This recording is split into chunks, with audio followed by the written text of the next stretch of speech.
Hello, I'm Professor Simon Lewis, and I am delighted to have been invited by the Parkinson's ACT and going to talk about the precision platforms and progress that we're making in the world of Parkinson's and related diseases.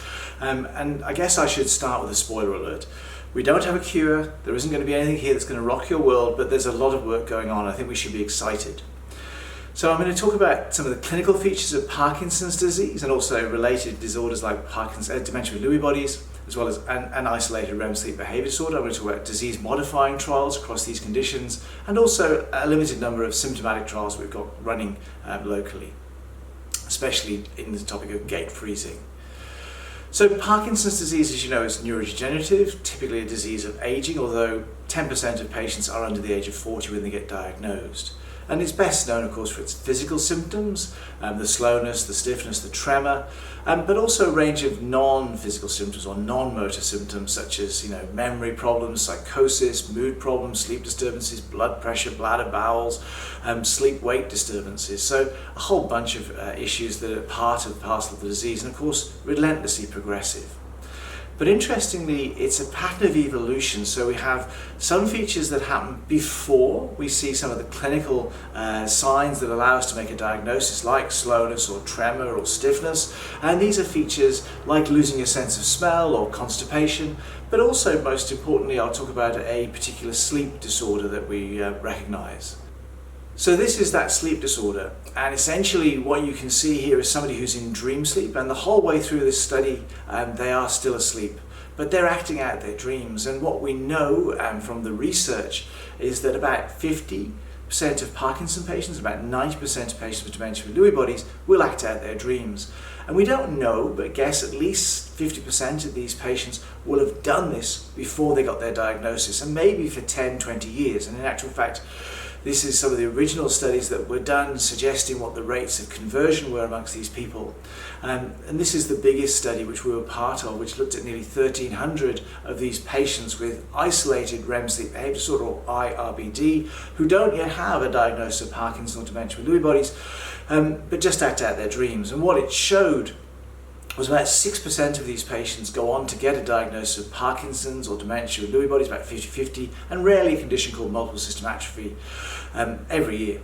And over 12 years, nearly 75% of them go on and get a diagnosis. So this is probably the best way we can use to detect who's going to get one of the diseases before they lose significant amounts of cells that are either helping with their movement or their memory. So going back to Parkinson's evolution, as the disease progresses further, you start to get involvement of the dopamine system, and that's when you start to see the slowness, the stiffness, and the tremor. And this is the one stage, of course, that we treat heavily with Parkinson medications. So in cartoon form, that substantia nigra down there, the black substance, is where the cells are dying, and those are the cells that make dopamine. But the dopamine is in the deep part of the brain, the red part, the basal ganglia. Very central part of the brain that allows for the communication of various aspects of thinking, moving, mood, all of those things.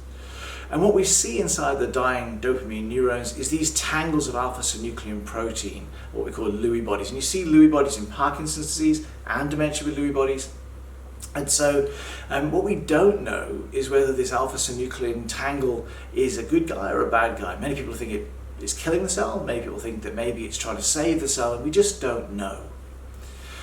As the disease progresses further, the thinking parts of the brain get affected, the cortex, and this is when we start to see problems with memory and also things like hallucinations creeping in. So if you look at Parkinson's, it sort of has this progression with a bit of a prodrome going on before the diagnosis is even made, and then the stage of Parkinson's that responds relatively well to Parkinson's treatments, and then increasing problems where those treatments are a bit hit and miss, and you need one of the smart therapies, either deep brain stimulation or pump therapies, infusion, to continue the control the physical symptoms throughout the day.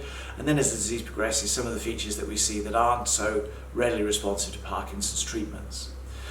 So this is somebody with early Parkinson's disease, and it looks very subtle here, but there's asymmetric arm swing going on, and when he turns, it's not so smooth, and there's a lack of facial expression. And so these are the patients that we see very early in the stages of Parkinson's disease who tend to respond very well to the medications.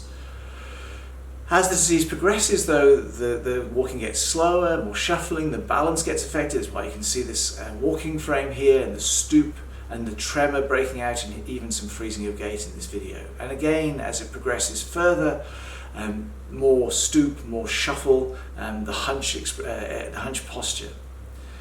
But in the early stages, as I mentioned, we can hopefully treat these patients quite well, and they respond pretty well for their dopamine treatments. But there are a whole bunch of other systems that are affected. So the serotonin neurons are affected, the noradrenaline neurons are affected, the cholinergic neurons are affected, and these all play a role in some of the non-motor features that we see. So memory, thinking, hallucinations, moods, sleep disturbances, blood pressure control, bladder, bowel, etc. So there's a lot going on in Parkinson's disease.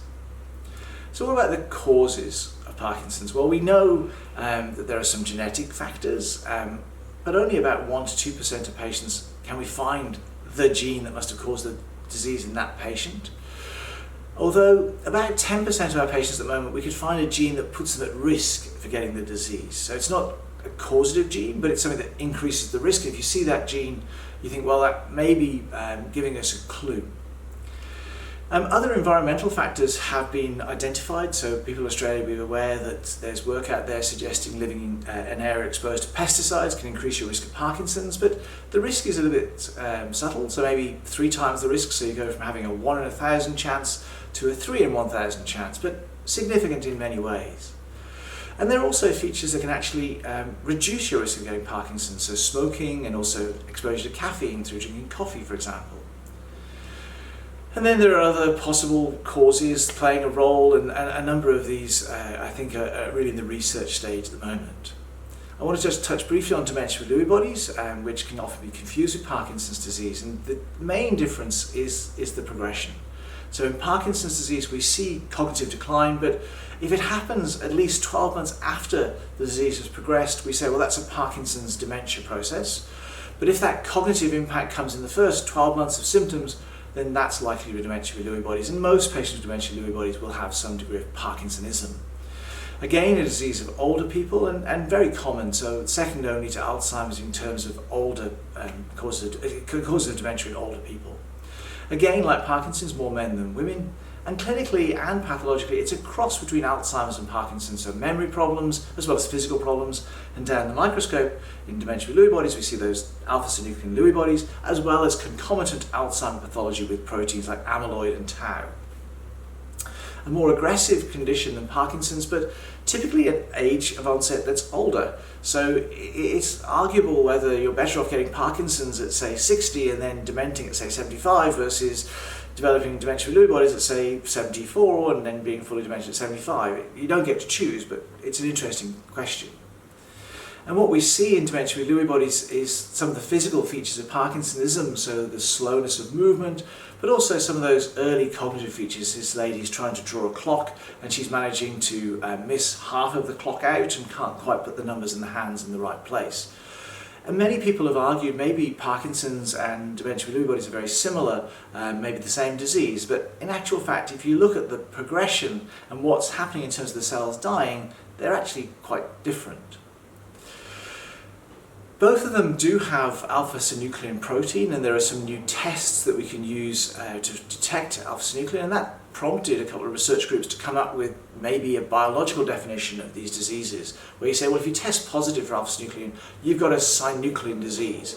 But that doesn't really help us clinically, it's fair to say. And although we can test for these markers, they're also common in other diseases. So even elderly, healthy people, about 4% of them test positive for alpha-synuclein, and around 30% of people with Alzheimer's disease will have alpha-synuclein protein on their tests, and so it's not so easy to use a biological test to say, well, that's it, you've got this disease, because in actual fact it's a very mixed pattern.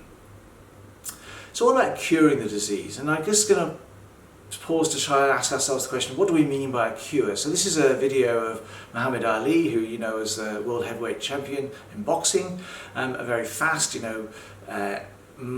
physically very fit, and also cognitively very sharp. But of course he got Parkinson's in his 40s, and here he is lighting the flame at Atlanta. So he's had disease here for over 2 decades, but he's still independently mobile, and he's doing okay for someone with 2 decades plus of disease. But here he is in London, I think 2008, and here you can see he needs assistance. His balance is affected and not as independent as he was back in Atlanta. And then his final public appearance, and I suspect at this point he's probably got cognitive impairments as well as a whole bunch of other problems, maybe wheelchair bound, for example. And I guess what I'm saying about this question of a cure is, well, if we could stop the progression, say at the time of Atlanta, would that be good enough? And frankly, I think there's an argument that it would be amazing compared to where we are at the moment. And how do we go about that? So there are a couple of processes targeting the synuclein protein that people are latching onto. One is the idea of saying, well, can we do like a vaccination where we give you a fragment of alpha-synuclein when you're a baby, you get antibodies to alpha-synuclein, and if you make it later in life, you'd be protected. The trouble is, it's a very hard study to prove it would work because you have to follow people for like 70 or 80 years. Plus you'd have to vaccinate everyone when only 1 in 1,000 people get the disease. The other approach is something that's already happening in medicine, which is to say, well, what about making an antibody, a monoclonal antibody, to specifically target alpha-synuclein protein? And that is done in other conditions aside from Parkinson's disease, and it's a big focus for the research. And you can say, well, could we target the alpha-synuclein protein so it stops growing and aggregating? Do we stop it from moving cell to cell and spreading? And so there are different targets that we could use. But unfortunately, about 3 years ago now, there were a couple of trials using these monoclonal antibodies in patients who had been recently diagnosed that really didn't show significant benefit in treating them early with these approaches. But people have had a look at the data, and this is one of the things that they've done with one of those trials, which is to say, well, if we carry on treating patients with these antibodies and compare their progression to people who weren't given any drugs or weren't even in the trial, who were part of a voluntary cohort, a thing called the PPMI being run by Michael J. Fox Foundation, where you can see what the natural history of progression is, you could say, well, there's actually some benefits to being on treatment. Now, that's not how research is typically done. Typically, everyone has to be in the same trial and the same circumstances. Although this is an approach that patients have been used to seeing in the Alzheimer's world, where they're starting to license treatments that might slow the progression of Alzheimer's disease, and that's come into significant question. So I think this approach in Parkinson's is tricky, but the company who produced this antibody are going to bring a trial. It is going to be in Australia at a limited number of sites, and what they're actually going to do is target patients within the first 3 years of their disease who have a bit more of an aggressive pattern. That is to say, they're already on treatment, and see how they go over a couple of years of treatment, and then follow them again with an open label design. So that study will start towards the end of 2025, 2026, and we'll have to wait until the results are available.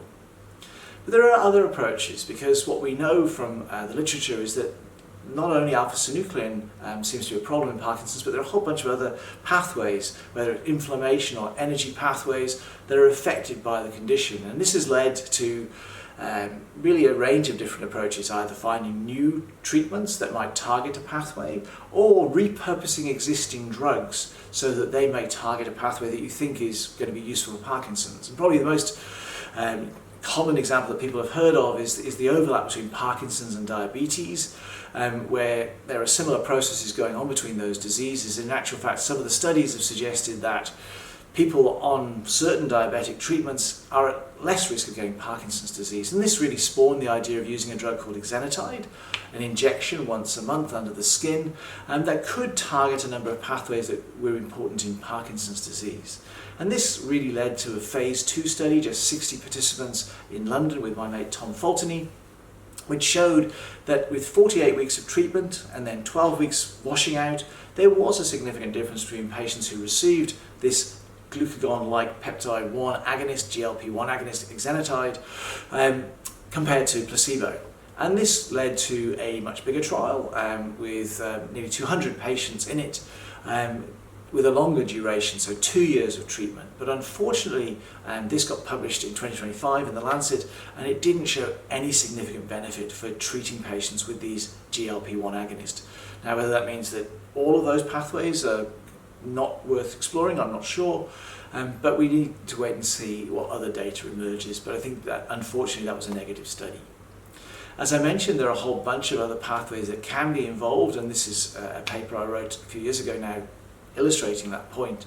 And in actual fact, we've got these studies running. So there are these ongoing trials for Parkinson's disease and also prodromal conditions. And in actual fact, the Australian Parkinson's Mission, funded by the Australian federal government, is the first approach in the world to use what we call a platform design. That is to say, we put more than one drug into the same protocol. Still a placebo, but 1 in 4 people get placebo, but 3 out of 4 will get a drug or a treatment that might target different pathways. And so we can look with blood tests to say, well, okay, well, we think we're going to target, say, inflammation or these pathways, and you can measure that target engagement. And we can also measure some of the disease markers, whether you can measure the proteins or the enzymes associated with Parkinson's disease. And in this study, all of the patients also have their genetic signature looked at, because as you know, not every patient responds to every drug, and it may be something to do with the genetic signature. So these studies are running, and I can put it no better than this news report from Gabby Rogers in Channel 9. Trials aimed at fast-tracking treatments to slow or stop Parkinson's disease is gathering pace. This is the world's first platform trial, and what that means is we get to try different drugs in the same trial, the same protocol. On top of that, we've chosen those drugs to target specific pathways that we think are important in the disease. On top of that, we have blood biomarkers that can tell us, did that drug actually engage the target? Did it reduce inflammation? Did it modulate those other pathways we think are important? And finally, we've got the genetic signature of every patient. And people will be aware that not every drug works for every patient. So what we should be able to do is to select patients in the future that we have a greater expectation are going to respond to our treatments. So the first of these trials is already completed, and we should be able to report that early in 2026. We have a number of centres across Australia. Myself as clinical lead, Glenda Halliday, or as I prefer to call her, Dame Glenda Halliday, who's our lead neuroscientist. Nick Zamko, who does all the clever biochemistry work, and Anthony Cooper from the Garvan Institute, who are looking at our genetic signatures.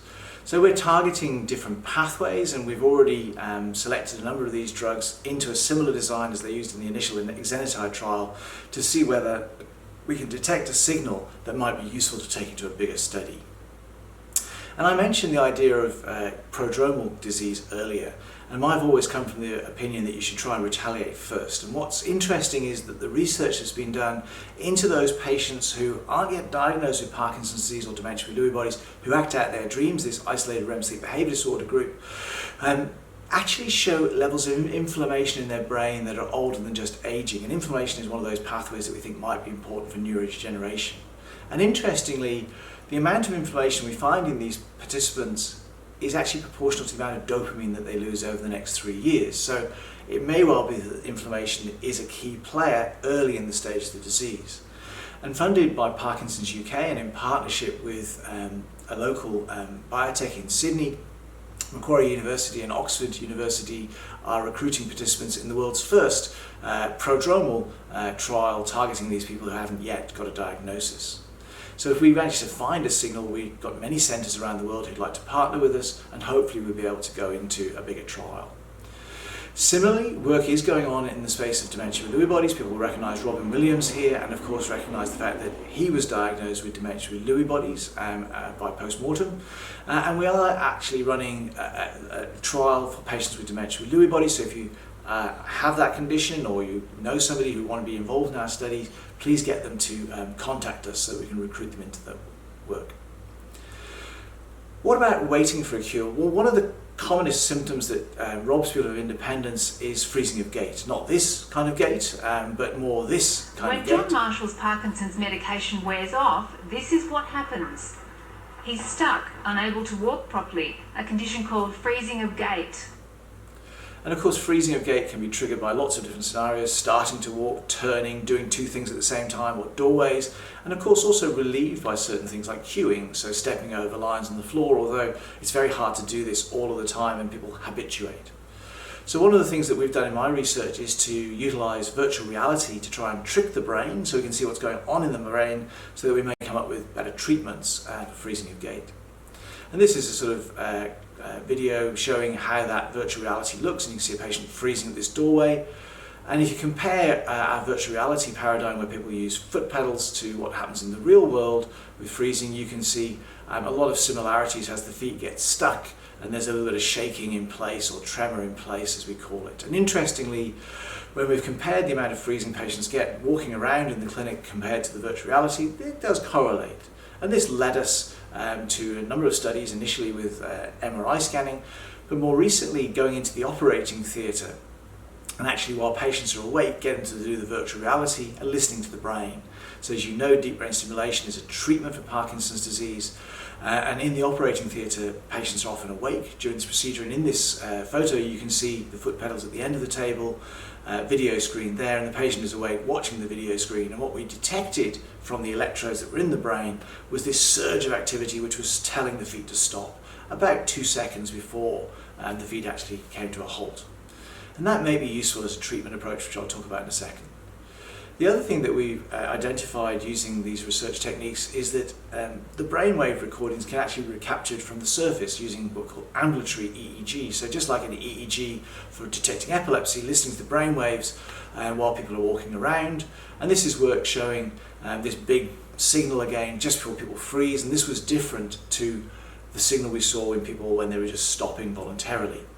So one of the things that we hope to be able to do is to combine technologies, things like wearable devices, EEG, deep brain stimulation, which can now sense as well as stimulate. So you can listen to the brain while you're putting electricity in. And if we can combine these, the hope is that maybe in real time we'll be able to abort freezing episodes. Previously, of course, we've used cognitive training to see if we can improve freezing. This is one of the few studies that actually has shown a benefit to reduce freezing of gait in people with Parkinson's disease. And I'm delighted to report that next year, sponsored by the Michael J. Fox Foundation and locally proudly supported here in Australia by Shake It Up Foundation, we'll be running another clinical trial repurposing a drug called atomoxetine, which is currently used for attention deficit hyperactivity disorder in younger people, but it targets the noradrenaline system that we think is important in freezing. So we'll be looking out for patients with freezing next year, and we've called this study Anti-Freeze. So, as I say, we're hoping to develop some of these treatment strategies to target freezing of gait. So in summary, the Chinese say, may you live in interesting times, and we certainly do. We have disease-modifying trials not only for established disease, but also prodromal conditions, and we're working on symptomatic therapies, not only for freezing of gait, but lots of other things, and you'll see a QR code there. If you'd like to be involved in our research, please don't hesitate to get in touch. But with that, thank you, and I hope to see you next time.